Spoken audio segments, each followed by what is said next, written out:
E3 was so fucking disappointing. It was a pile of shit. Shit.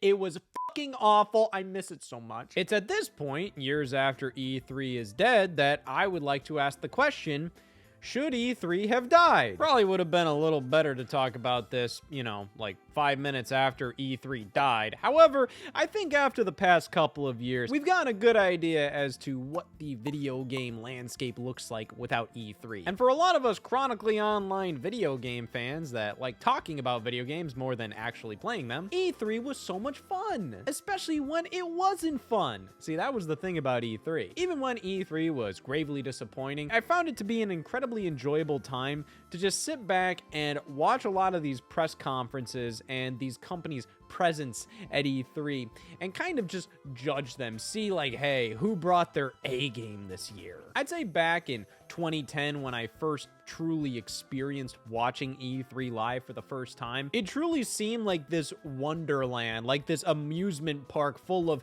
video games that haven't even released yet. I'd see all these video game publications that I followed going to E3 and showing all the crazy shenanigans they were getting into. It seemed like a giant party of non-stop cool stuff. Of course, that's kind of through the eyes of a viewer and also a child, because in the end, the people that were going to E3 were going to do work. And slowly, as the years went on, looking at coverage of E3 2019, for example, checking out the coverage on the show floor during that year didn't really hit the same. And of course, you know, it could just be because I wasn't a kid anymore, or maybe because E3 just wasn't as cool, or probably because the landscape of video game coverage has changed significantly. To be honest, in its last few years of existence, I didn't really feel a lot of the same magic of E3 as I once did. I mean, I remember back in 2011 scouring the internet, looking at handheld, crappy footage of whatever demos were on the show floor at the time. But as the years have gone on, I just don't find that to be appealing, mainly because for the most part, the demos at events like E3 aren't really any different from what the companies are officially showing us via their presentations or trailers. You know, like E3 2019 when Nintendo had like Luigi's Mansion 3 and Link's Awakening for the Switch on the show floor available to demo. The idea of somebody capturing footage of that demo is not that appealing to me because they pretty much showed everything about the demo in the Nintendo Direct for E3 2019. So it's kind of like, for me as a viewer, I don't really see a lot of value in this. And I honestly think for anybody going to E3, waiting in these crazy ass lines for hours on end to end up playing a game for like 10 minutes, setting up their camera tripod, getting a shitty ass shot of this gameplay when this is for their career. And honestly, I think you would probably make way more money staying at home making commentary or reaction-based content off of what you saw at E3 rather than paying to fly out there and get footage of some demo that thousands of other people waiting in line will get footage of themselves. So it's kind of like, what's the point of any of this? And things got even more pointless in 2021 when it was an all-digital event. What's the point of this? E3 definitely made sense 20 plus years ago, back in 1995 when it first started, because with far more limited access to the internet and with more newcomers coming into the video game industry, which was a much more new industry at that point, it made sense to have a trade event where all the major video game companies came to showcase their new stuff for the media publications. Pretty much a video game version of CES, where all of the electronics companies come to show off their newest things. It's great for publicity because a bunch of media publications have more of a reason to go to one single big ass event rather than go to a bunch of smaller events ran by all of these companies separately. I mean, it's just good for publicity. When Nokia was showing off the N-Gage, it was going to get a lot more coverage by the gaming magazines at the time if it was at E3 rather than if Nokia was holding their own separate events. And of course, there was this level of exclusivity to E3. It wasn't just open to the public. It was mostly for gaming journalists and people within the game industry, which added to this mysterious allure of E3. This idea that like, oh, I couldn't possibly go there, which made me, as a video game fan, salivate at the mouth at the idea of going to E3. It seemed like such an exclusive, cool thing, especially when they started to stream the press conferences live for everybody to watch online. Showmanship has always been an important element of E3. It's always been about who looked the best at at the show. You know, console wars have been a consistent element of the video game medium for decades now. And that was definitely there at the very forefront of E3. I mean, you look back to E3 1995, the very first E3, and one of the biggest deals from that event was when Sega announced that the Sega Saturn, it's going to be available for $399 and right now, which kind of blindsided everybody. One, super expensive. Two, everybody was like, what the fuck? It's out right now? I don't want that. And then Sony, as the newcomer at the time at E3, went up during their press conference and just did one huge mic drop saying, we're $299. You know, it's almost ominously similar to how things went at E3 2013 when Microsoft announced the Xbox One was going to be $500, and then Sony slapped their cock in their face. You know, it's always been a special element of E3, but I think things started to just kind of increase and increase and increase, and E3 press conferences became like the biggest damn deal that year. Each company was obviously pouring millions of dollars into their press conferences. They wanted to look as professional as possible, as incredible as possible. Bring celebrities on stage, lighting effects, steam, all of this stuff. Sinking so much money into these things just to look as impressive as possible was an element of the E3 press conference. However, as the years went on, I don't really know what the point of sinking that much money into a lot of this stuff was. For example, I remember every E3, Ubisoft's press conference, they would have a Just Dance portion where they have everybody do a giant dance number to advertise the next Just Dance. Who the hell was this for? Dancing's fun, it's impressive, but it was often always looked at as like the low point of every Ubisoft conference. People were like, all right. And justifiably so, because it's Just Dance. We get it by now. So like I asked, who is this for? It's not for any of the gamers watching this live on Twitch or whatever. Like, what are they gonna do with this? They already know what Just Dance is. You're not gonna impress them with a choreographed dance number. You're not gonna impress any of the gaming journalists. Again, the gaming journalists there that are gonna write up anything about the games announced at E3. Again, they already know what Just Dance is. The only people I think that would get any value out of watching a choreographed dance number to advertise Just Dance, in my opinion, are casual people doom scrolling on Instagram. I don't know. But the question is, why would casual people give a fuck about a gaming press conference advertising Just Dance? It's like one of the very first years I watched E3 live. The easiest way I remember watching E3 live was by watching the TV channel G4. I remember my mom walking in and seeing me watch an E3 press conference, and she was like, "What are you watching?" I said, it's a game event where they are showing like new games. And she just asked, why are you watching that? That sounds awful. So obviously, I think these kind of events are only for like the very hardcore people that are really interested in this kind of crap. But I mean, for video games, it's kind of like how ESPN has people talking about sports all day long. I want to see people talking about the fucking, the 3DS needs a price cut. Oh no. So yeah, to be honest, I don't really think E3 ever broke into the general audience sphere. It was always kind of for gaming journalists, and it eventually kind of expanded to be more for the hardcore fan. But obviously the move to more digital showcases that these companies would hold themselves kind of just proved that E3 was a pointless expense at the end of the day. Because keep in mind, I was only just talking about how expensive these press conferences must have been to run.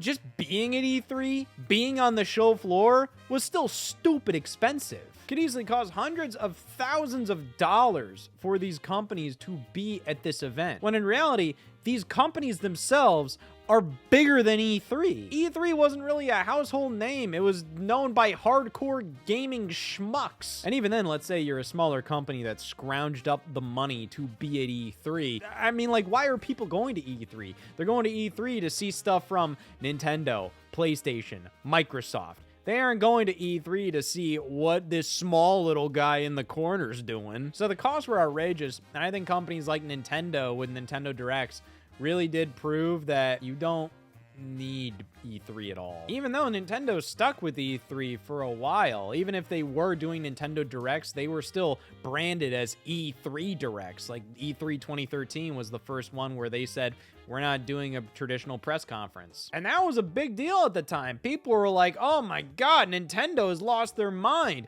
They're absolutely gonna fail this generation.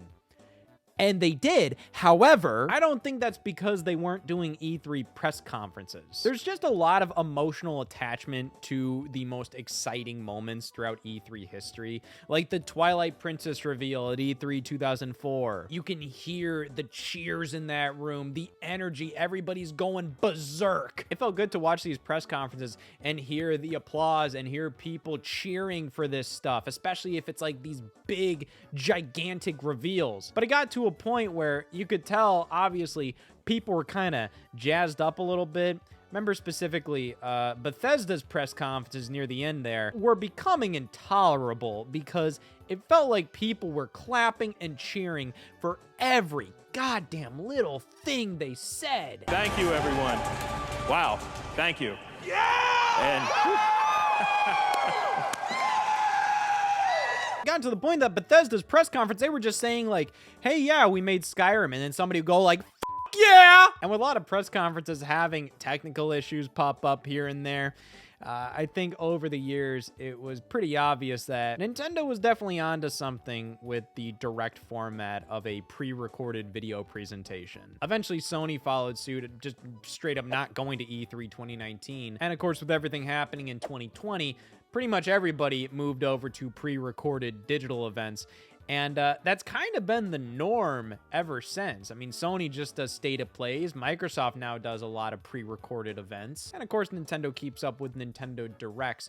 So obviously, that just proved that E3 isn't necessary. These companies are big enough where they can hold stuff on their own. They can do stuff on their own timetable. They don't have to worry about not only adhering to E3's schedule, but also paying ludicrous prices to be a part of E3. If anything, it should have been the other way around. E3 should have been paying game studios to be at E3. Game studios shouldn't have been paying E3. Because, again, what is E3 as a brand? It's not that lucrative. Yeah, to us, E3 is a big deal of a name, but then I go to my mom and I'm like, hey, guess what? I'm making a video game and it's going to be at E3. What the f does that mean to her? And even then, when E3 is a big deal to us, that doesn't mean that, oh, if something's not at E3, we aren't going to pay attention to it. If we're paying attention to E3, we already give a fuck about the video game industry as a whole. We're going to be interested in video game news regardless of if it's at E3. E3 was just kind of a fun event where it's like this week-long onslaught of presentations and news. That's what we liked about E3, not the fact that it was E3, which is why our good old pal Jeff Keighley has attempted to resurrect the idea of E3, or at least do it on his own with stuff like not only the Game Awards, but primarily Summer Games Fest. Summer Game Fest is meant to be the E3 replacement. The thing is, I've just never given a damn about Summer Game Fest. Summer Game Fest feels like the worst Microsoft press conference. Most modern Xbox showcases, to me, feels like they're the table scraps from all the other press conferences. It's like it's just a hodgepodge of random fucking games, which I think makes sense because Xbox has always kind of struggled with having a core identity with what is an Xbox game. Like, you say you're a fan of Nintendo published games, you know, I mean, like, I can kind of guess what you mean. You say you're a fan of PlayStation published games, I can guess what you mean. You say you're a fan of Xbox published games, what the fuck are you talking about? So a lot of these Xbox showcases just kind of feel like they're trying to please everybody by just grabbing as many different games and as many different genres as possible and just showing it to you. And I just feel like, yeah, in the process of trying to please everybody, I just always end up walking away from Xbox presentations kind of being like, that was kind of forgettable and not very satisfying. That's the problem with something like Summer Game Fest, because that tries to go in as many different directions and show you a bunch of game trailers all right then and there. And I just feel like putting everything in one giant presentation instead of having different companies do presentations just makes us then like, there might be like one or two announcements I give a fuck about during Summer Games Fest. And again, these are like table scrap announcements. Yeah, there may be a couple things here or there, but Nintendo's not going to give you a big game to reveal there. PlayStation's not going to give you a big game to reveal there. They're going to reveal their biggest games on their own time frame. Every now and then, they might have an opportunity where it makes sense to reveal something during the Game Awards or something, or maybe something else during Summer Game Fest. But you're only going to get one, maybe two announcements from each company. And at this point, man, going to an event like this and waiting in lines for hours on end to play a demo of a game for like 10 minutes. I don't know. For me personally, it's not that appealing. I'd like to go to an event like this for like the ambiance, to like look around and be like, wow, this is really cool. But I'm just not in the mood to wait in line for hours to play like 10 minutes of a game that I'm inevitably going to be able to play in like 3 months. So as much as I'm realizing that the E3 format is outdated and doesn't make a ton of sense, I'm sure all these companies realize the E3 format doesn't make a ton of sense and is outdated. Sure, some companies were happy to play ball. Like I know Microsoft was always happy to be like, oh, let's do a press conference. Of course, we believe in E3. Of course, I think that was definitely more of a PR move. They definitely wanted to showcase that we're for the gamer, you know, we're all about gaming tradition and stuff. Because, you know, they would eventually, like, buy up a bunch of companies and have to lay off a bunch of people and destroy a bunch of companies and cancel a bunch of games. And, you know, I mean, you know, they want to be your buddy. But overall, this E3 format just doesn't make sense anymore. Or does it? Well, I will definitely admit E3 was pretty outdated with how everything was working, and, you know, it just wasn't hitting the same as it used to in its later years. I do feel like we lost something big with the death of E3. E3 was this event where pretty much all of these companies were kind of on the same playing field. While they were all going up against each other at E3, they were all kind of saying like, hey, like we're all a part of this industry together. Without that, I think it's a little silly to be like, these companies have a huge ego, almost acting like they're a person, when like I'm kind of like, well, yeah, every company has a huge ego. They're a company. But it's just this feeling that they can just do things whenever they want. They can put out a showcase whenever they want, and everybody will pay attention to it. And while that does mean that I think we consistently get more gaming news more frequently throughout the year, and it's all spread out, and it's not like, oh, it only really mainly happens at this one time a year, and then we have to wait till next year. Like, no, I mean, we get like 3 Nintendo Directs a year, a couple of State of Plays, some Xbox showcases. Like, they're all kind of spread out, sprinkled throughout the calendar year. At the same time, it's a little harder to follow everything, and it makes it more likely that I may not watch a State of Play because I might just think like, this probably isn't going to have anything I'm going to give a shit about him. Compared to Sony's yearly E3 press conference, well, yeah, I'm obviously going to watch that. Through hell and high water, I'm going to sit through that 90-minute press conference, and there might be a game I just don't give a fuck about, and I'll just sit right through it. I'll still watch the trailer. But now instead of one big press conference a year, now we have a bunch of very small events sprinkled throughout the year. Because PlayStation can do whatever the hell they want. They're PlayStation. They can do whatever they want on their timetable. Nintendo can put out a Nintendo Direct whenever they damn well please. It doesn't matter. Xbox, I don't know, who gives a fuck? My problem is, over the past couple of years, these companies have increasingly felt like they don't really have to prove anything to us anymore. They don't really have to win us over. They're just showing us what they want to show on their timetable, how they want to show it. But there's this general level of like, they don't need to impress us as much as they used to. Xbox can put out a showcase that doesn't give us a goddamn thing. Who the hell cares? State of Plays are oftentimes really fucking drab. Nintendo Directs have basically no character anymore. Each one just continues to feel basically the exact same as the last. And a lot of it just feels like, to me, they're telling me, shut the fuck up. You're gonna watch this news. You're gonna consume our games. We already got you hook, line, and sinker. Who cares? And of course, a lot of that's just me trying to make sense of my feelings during this. It's not like any of them are actively saying that. But when I compare gaming news nowadays to the feeling of watching E3 press conferences in 2010, 2011, 2012, things just aren't as memorable. I mean, you look at even just how things look. The Nintendo Switch 2 Direct should have been the biggest moment of the next 5 years for Nintendo. Yet the fucking Direct looks and feels the exact goddamn same to every other Nintendo Direct they put out. You even compare that to how they revealed the Switch during the Switch presentation. They knew at that point, like, hey, we have to prove something to people. We need some showmanship. So they went against the Nintendo Direct format just for that moment, for the first time in years, to go on stage to do a traditional press conference. And that alone, while that wasn't at E3, that does prove to me the value of that showmanship, the value of being up on stage and showing things to people, trying to impress them. But now in the current age of social media, I think we've kind of lost that for something that feels much more obviously direct and with less that can go wrong. These companies don't have to worry about any of the problems that arose during E3 press conferences or having their demos on the E3 show floor. They can just edit together a tight little video and put it out on Twitter, and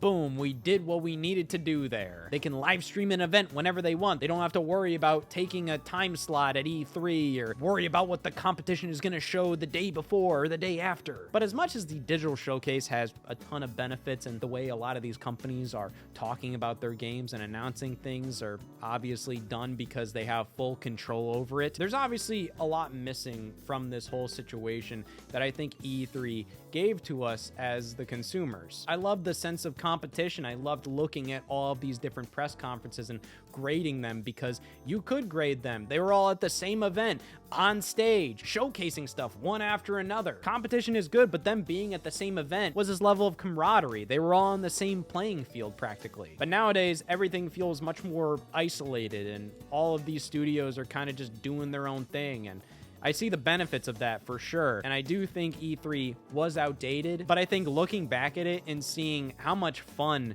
it was to watch, even during the worst E3s, there was always this level of excitement surrounding it that I'm not really sure if we're really gonna have again. Did E3 deserve to die? Yeah, I mean, it just didn't make any sense anymore. It was just unnecessary and incredibly expensive. But at the same time, what it brought to video games as a medium and as an industry was, in my opinion, genuinely pretty priceless. Even if none of this really affected the casual market of consumers. You know, Nintendo having a shitty E3 press conference didn't affect their sales that year all too much. But I think it brought everybody together as fans of the medium. We were all watching E3, talking about it together, not only the games shown, but how they were shown, the showcases themselves. And while we're always gonna have exciting video game announcements to talk about and react to and all that crap, kind of the emotions and feelings surrounding E3 when it was at its peak, I don't think we're ever really gonna get again. Because even when an E3 press conference was bad, that was something that, like, hey, we all experienced that together. That's something that we can all talk about and just complain about together. Because it's E3 season, we're all coming together and watching it all together. When a state of play is bad, what did you expect? That's kind of the sentiment with all of this. Well, what did you expect? What did you expect? What did you expect? It's a smaller event here. They're probably not going to show anything off here. And at E3, you can't say that because bare minimum what I'm expecting is Peggle 2. Coming this year. Peggle 2! A state of play could never.